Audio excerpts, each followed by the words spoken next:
भगवान नीचे बैठे हुए हैं, संदीपनी मुनि ऊपर बैठ करके वेदों का गान कर रहे। एक बार में सारे वेद भगवान ने कंठस्थ कर लिए। भगवान प्रेमानंद जी का सत्संग हमेशा से हमें जीवन के उच्चतम आदर्शों की ओर प्रेरित करता है।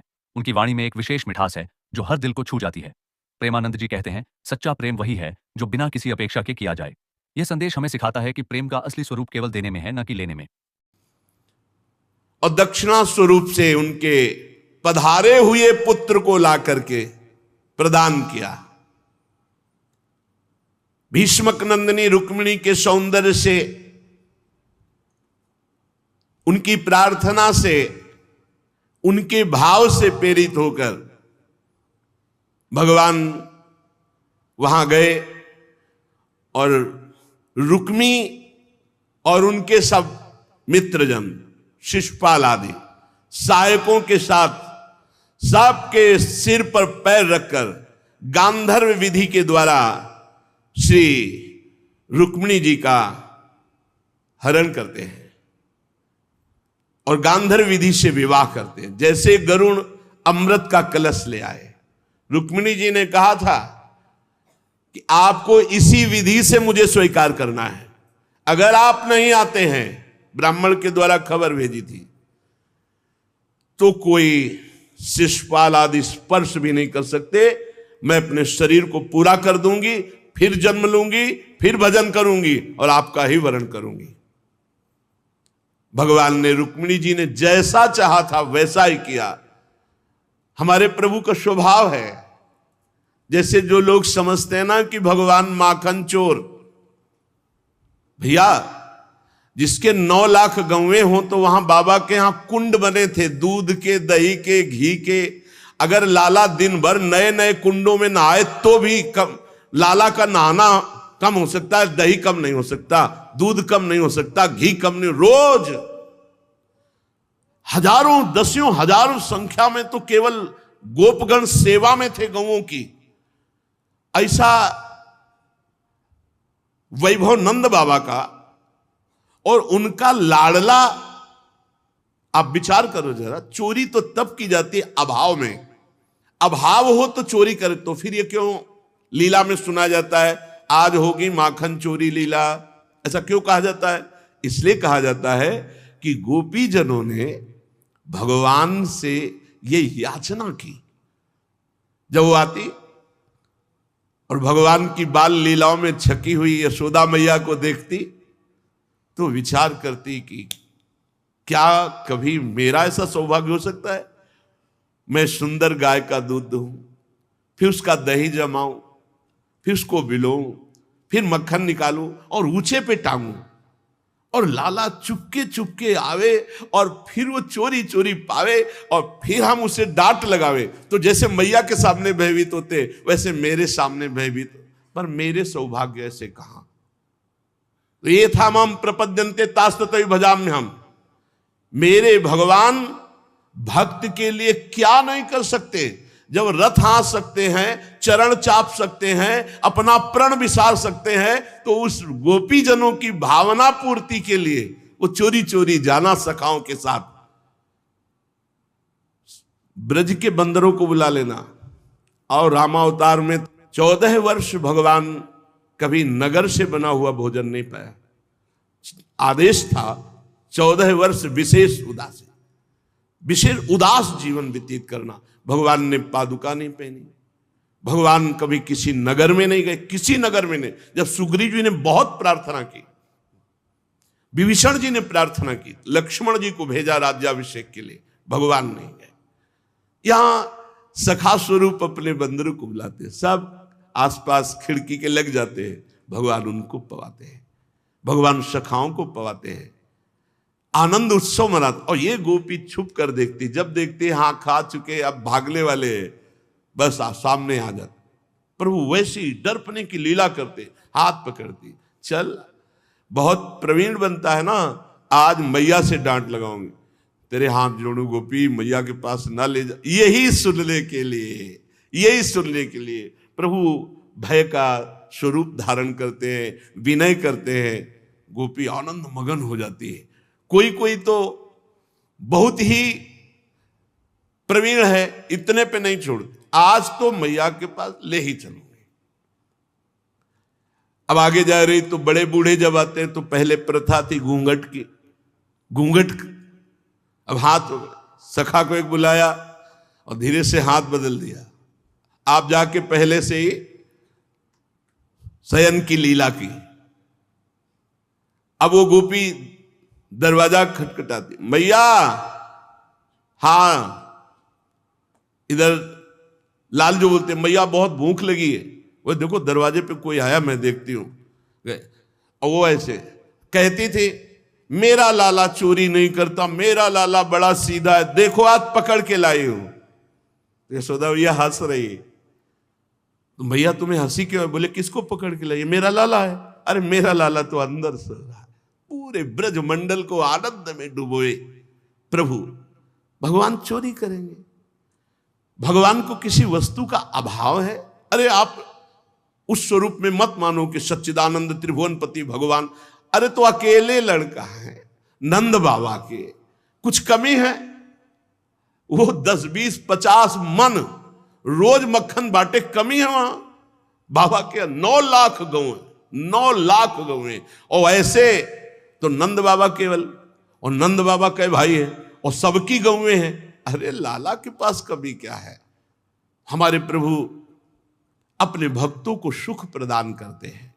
रुक्मिणी जी ने जैसा चाहा वैसे ही भगवान ने उसी विधान से रुक्मिणी जी को स्वीकार किया। स्वयंवर में 7 बिना नथे हुए बैलों को कब्जे में करके नागनिजिति सत्या से विवाह किया। इस प्रकार मान भंग हो जाने पर मूर्ख राजाओं ने शस्त्र उठाकर राजकुमारी को छीनना चाहा, तो बिना घायल हुए भगवान श्री कृष्ण ने सब राजाओं का मान मर्दन कर डाला। भगवान एक साधारण पुरुष की सी लीला करते हुए सत्यभामा से, तुम्हें क्या पसंद है, तुम्हें क्या लाके दूं? हर जगह हमारे प्रभु में ये यथामाम प्रपद्यन्ते। आप सोचो, ये तो सत्यभामा जी मंगलमयी भूमि का अवतार हैं, और भगवान त्रिलोचन जी के यहां साधारण वेश में नौकर बनकर जाते हैं और बहुत समय तक सेवा स्वयं सच्चिदानंद भगवान करते हैं। ये तो सत्यभामा जी हैं। भगवान माधवदास बाबा को सोच ही सोच बार बार हो रही। स्वयं जगन्नाथ जी पीतांबर का साफा बांधे हुए लंगोटी बार बार धो के बाबा की फैला रहे समुद्र से। क्या है? जब हम भगवान की इस प्रेम भावना को नहीं समझते, तो अब भगवान ने तो ऐसा किया। हम अज्ञानी जीव एक साधारण भाव लगाकर भगवान सत्यभामा जी के सामने से, हे प्राण प्रिय, आपको क्या पसंद है? सत्यभामा जी ने कहा, स्वर्ग से कल्प वृक्ष पारिजात हमारे यहां आंगन में होना चाहिए। ठीक है, ऐसा ही किया। इंद्र थोड़ा इंद्राणी के कहने से कि कल्प वृक्ष तो स्वर्ग में ही रहेगा। इंद्र ने कहा कि देखो प्रभु हैं, बोले नहीं ये नहीं जाएगा। तो इंद्र को विवश होकर भगवान से प्रतिकूलता करनी पड़ी।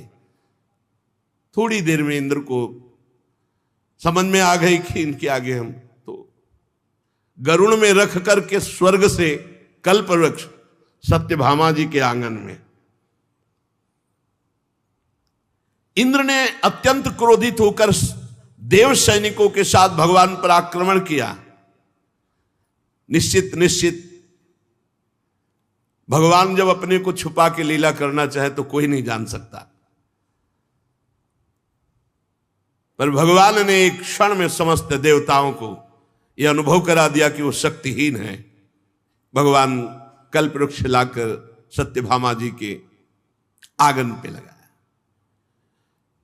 विशाल शरीर जो आकाश को भी ढक दे,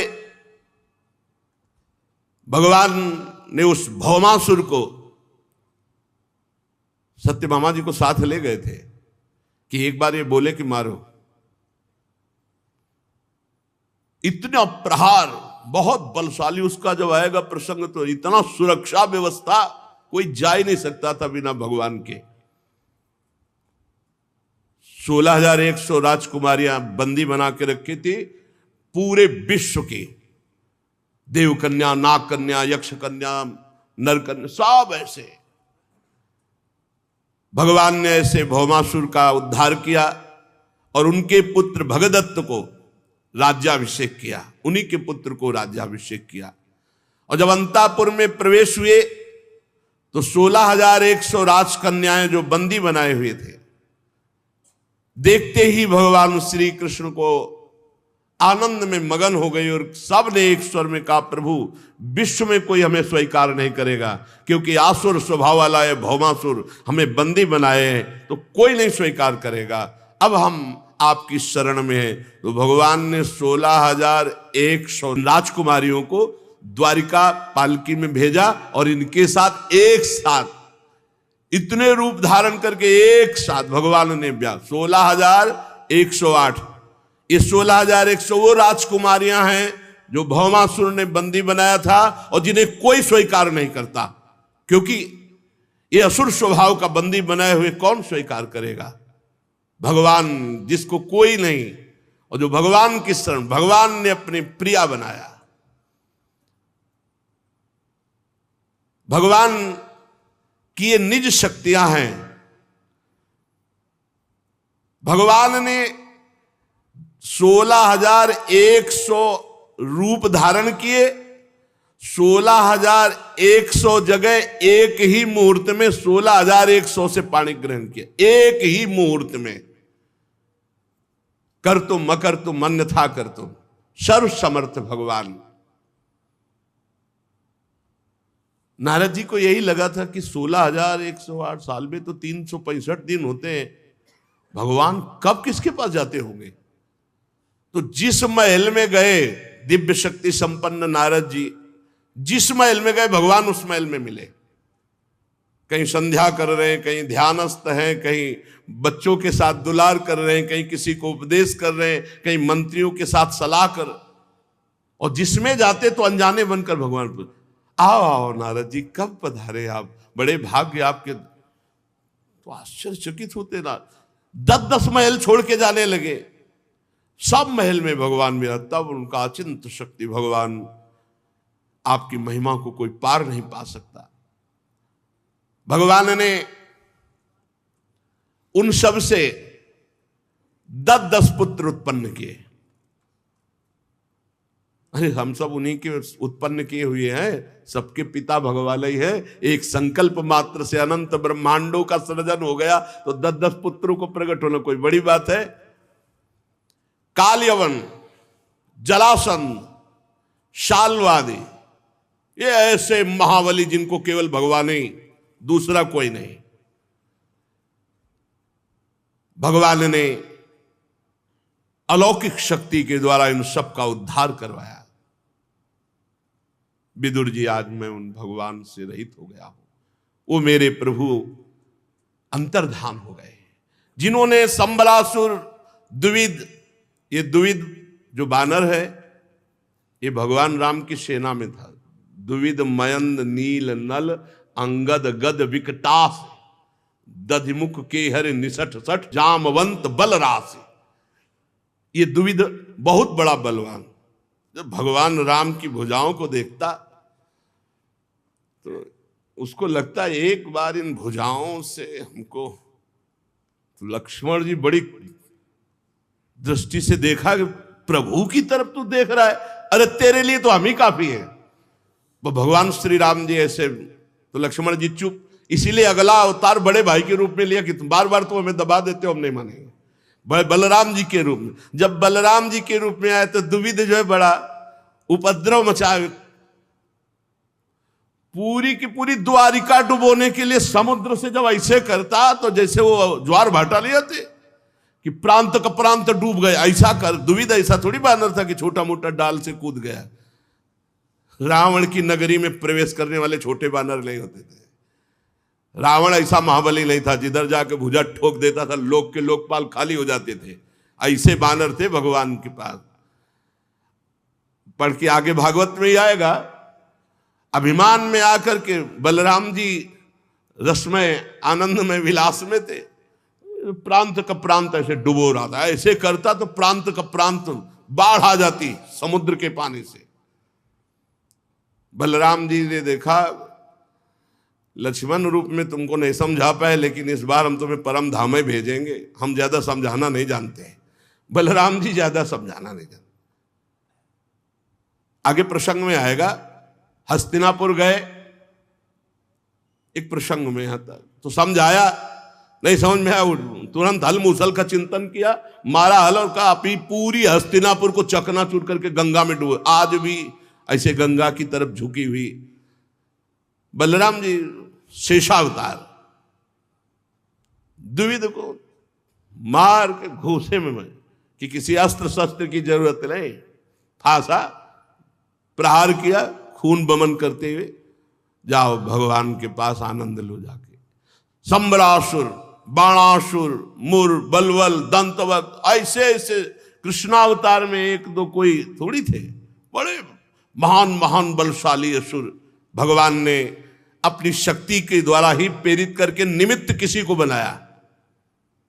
बलराम जी ने या अमुक जी ने, वो भगवान ही योद्धाओं में किसी को स्वयं मारा, किसी को निमित्त बनाकर दूसरों से, जैसे जरासंध को भीम से, पर भीम केवल निमित्त मात्र है, दिखा दिया था। कई दिन हो गए, कुछ फर्क नहीं पड़ा जरासंध। रात्रि में बड़ा धर्मात्मा भी था, जिस समय वो प्रातः काल ब्राह्मणों को दान कर रहा, उस समय कोई आके गर्दन भी मांग ले तो दे दे, ना शब्द नहीं था। ब्राह्मण ही बन के तो गए थे श्री कृष्ण, चंद्रजू और अर्जुन जी और भीम जी। तो उसने भुजाओं में प्रत्यंचा की रगड़ और चाल देख के कहा कि तुम लोग कपट कर रहे हो, ब्राह्मण तो हो नहीं, पक्का ब्राह्मण नहीं हो, मांगने आए हो तो देंगे जो तुम चाहोगे, क्योंकि मेरे भय से भयभीत होकर ब्राह्मण बन के आए हो, इसलिए मैं वापस तो जाने नहीं दूंगा, लेकिन मैं पक्का कहता हूं तुम ब्राह्मण नहीं हो। क्या बता सकते हो अपना परिचय, आप कौन है? तो बताया हाँ तुम जो कह रहे हो सही है, मैं तुम्हारा पुराना दुश्मन हूं। भगवान श्री कृष्ण रण छोड़ भगवान लीला किए थे ना। ये कौन? अर्जुन। ये कोई वीर है, ये कोई हमसे लड़ने लायक? ये वृकोदर महाबली भीम, हाँ ये योद्धा है हमारे हो। आओ। कई दिन तक बाहुयुद्ध हुआ, रात में स्वयं सेवा करवाता, एक रिश्तेदार की तरह भोजन व्यवस्था, सब, कोई छल कपट नहीं, और दिन में भयंकर युद्ध, जैसे बादल गरजते हैं ऐसे घूंसे का प्रहार होता था एक दूसरे का। कई दिन जब हो गए तो भीमसेन ने इशारे से भगवान से कहा कि नस नस तोड़ दिए, इसलिए अब बस या तो आप इज्जत बचाओ, नहीं इस महाबली जरासंध के आगे अब मेरी बस नहीं रह गई। भगवान ने कृपा दृष्टि से भीम को बलवान किया और कहा फाड़ दो, ऐसे नहीं मारे मरेगा। फाड़ दिया, फेंक दिया, फिर वो जुड़ गया। अब तो भीम और डर गए कि ये मारे ही नहीं मरेगा प्रभु अब तो भगवान ने फिर उसको विपरीत दिशा में, क्योंकि जरा नाम की राक्षसी ने जोड़ा था, ये प्रकट ही हुए थे दो रूपों में, एक फल पर उसको दो रूपों, तो वो दो रूपों में गर्व, और ये हुई कहा जियो जियो, वो तो जरासंध, जरा नाम की राक्षसी ने संध किया इसलिए जरासंध नाम पड़ा। तुम मरवाया किसी से हो, लेकिन सामर्थ्य तो इन्हीं की रही है। आपके भाई महाराज विदुर जी जो धृतराष्ट्र हैं और पांडु के पुत्रों का पक्ष लेकर के भगवान ने कुरुक्षेत्र में पहुंची हुई सेना, जिससे भूमि कंपायमान हो रही थी, महाबली कर्ण, दुशासन, शकुनी, ये सब, भीम की गदा, अर्जुन का गांडीव, युधिष्ठिर का भाला, नकुल सहदेव के अस्त्र, इन सब से मारे जा चुके हैं, सब मारे जा चुके हैं।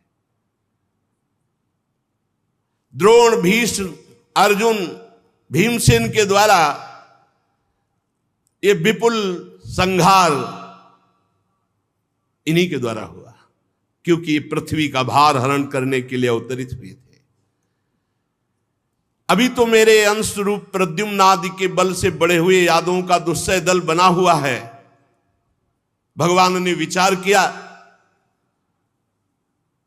तो ब्राह्मणों के साप से अपने वंश का संपूर्ण विनाश करवा डाला। बड़ा विचित्र खेल होता है, इनकी लीला विचित्र थी। सामवादी ये सब यदुवंशी बालक आपस में विनोद कर रहे थे, सब नवयौवन, और वहां हजारों महात्मा भगवान के दर्शन के लिए आया करते थे। तो द्वारिकापुरी में वास करते, तो एकांत में वास कर रहे थे। तो सबने कहा आज इनकी परीक्षा लेते हैं महात्माओं की, ये कुछ जानते हुए हैं कि ऐसे ही। तो सांब के पेट में ऐसे बांध करके, जैसे गर्भवती महिला हो, और सुंदर पोशाक धारण करवाकर, सांब बड़े सुंदर थे, जाम्बवती के गर्भ से प्रकट हुए थे भगवान शंकर की आराधना से। देख लो लीला, देखो भगवान श्री कृष्ण ने सांब के प्रकट होने के लिए भगवान शंकर की आराधना की, और उनसे वर रूप में सांब प्रकट हुए थे। क्यों? क्योंकि जो संवरण लीला, जो विनाश लीला है, उन्हें तो सांबई से शुरू हुई, बहुत धीरे धीरे गए। और जो भी लोग युवक सब यदुवंशी थे तो कहा, हे ऋषियों, दंडवत प्रणाम किया, ये हमारे कुल की कुल वधू है, गर्भवती है, ये संतान बालक होगी या कन्या, आप कृपा करके। तो वो तो त्रिकालज्ञ ऋषि वो सब देखे, वो उपहास कर ले भगवान के लाड़िले बच्चे होकर के, ये ऐसा उपहास करते। एकदम क्रोध आया, भगवत इच्छा, जैसे भगवत इच्छा से कभी अभद्र व्यवहार नहीं हुआ। यही तो होता है, भगवान की जब लीला होली होती है तो किसी का बस नहीं चलता। ये ऐसे उनके अंदर क्रोध, जैसे कभी किसी महात्मा को जय विजय ने नहीं रोका होगा, कभी। पता नहीं उस दिन क्या आया कि ऐसे सनक सनंदन सनातन सनत कुमार को रोक दिया। खास बात कि उनके पास झोला भी नहीं, कपड़ा भी नहीं, दिगंबर रहते, नंग धड़ंग, 5 वर्ष की अवस्था, और चारों दिगंबर रहते हैं, और कोई बेग वेग भी ले लिए थे कि पहले चेक करो। पर उनको क्रोध आ गया सनकादि को, और शाप दे दिया जय विजय। कभी क्रोध नहीं आया, दोनों बातें। जय विजय को कभी शंका किसी पे नहीं हुई, और शंका हो गई, और सनकादि को कभी क्रोध नहीं आया, ब्रह्मबोध संपन्न महापुरुष, तो उनको क्रोध आ गया और शाप दे दिया। और जब बाद में पूरा निर्णय निकला तो मम इच्छा कह दीन दयाला, तो इन्हीं की इच्छा से सांब के उदर में वो बांधा गया कढ़ाई, और वो दिखाया गया दृश्य की गर्भवती है। तो क्या होगा? तो ऋषियों ने कहा कि इससे वही होगा जो तुम्हारे वंश का विनाश होगा। फटाफट खोल के देखा तो एक इतना बड़ा मूसल। अब सब भगवान से किसी ने सलाह नहीं दी। महाराज उग्रसेन के सामने गए, पूरी घटना सब लज्जायुक्त होके कही, अरे उनका ब्रह्म ऋषियों का साप, इसे तो कोई नहीं टाल सकता। तो ये हुआ, इसे घिस करके समुद्र में फेंक दो। तो घिस कर समुद्र में फेंका, एक छोटी सी कील जैसी बची, उसे मछली खा गई, उसे मछुआरे ने पकड़ा, और उस व्याध ने बाण के नोक में वही लगाया जो भगवान के श्री चरण में मारा। देखो ऋषियों का साप। और वो एरेक नाम की घास के रूप में वो सब जो तलवार की तरह थी। सब मधुपान किए हुए, लाल लाल आंखें। मधु का मतलब आप देखना शहद भी होता है। मधु में वृक्षों ने ऐसे प्रदान किए हैं रस, जिसमें मादकता है, जिसमें एक उन्मत्तता चढ़ती है। तो मधुपान किए हुए ऊपर से सांप, सब मधुपान करके मतवाले हो गए, और आपस में उसी एरेक, कोई थप्पड़, कोई घूसे, कोई एरेक नाम की घास से, वो तलवार जैसी थी, काट काट के पूरे यदुवंशी। महाराज हमारे प्रभु बड़े करुणामय हैं। उत्तरा के उदर में जो अभिमन्यु ने पुरुवंश का बीज स्थापित किया था, अश्वत्थामा के ब्रह्मास्त्र से एक तरह से वो नष्ट ही हो चुका था, भगवान ने उसे बचाया। बड़ी बड़ी अश्वमेध यज्ञ युधिष्ठिर जी ने भगवान के बल से ही की।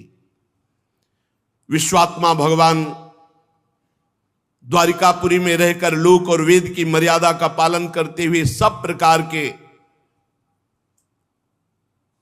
योग की स्थापना की, सांख्य योग आदि, अष्टांग योग सब, क्योंकि ऐसे महाभोग में रहते हुए भी वो परम योगी रहे, जिनकी मधुर मुस्कान, स्नेहमयी चितवन, सुधामयी वाणी, निर्मल चरित्र, समस्त शोभा और सुंदरता के निवास अपने श्री विग्रह से लोक परलोक और समस्त यादवों को आनंदित किया, वही भगवान से मैं वंचित हो चुका हूं। वो भगवान हमारे साथ ऐसा किया कि मैं ठगा गया। योगेश्वर भगवान अपने भक्तों को सुख देने के लिए अवतरित हुए।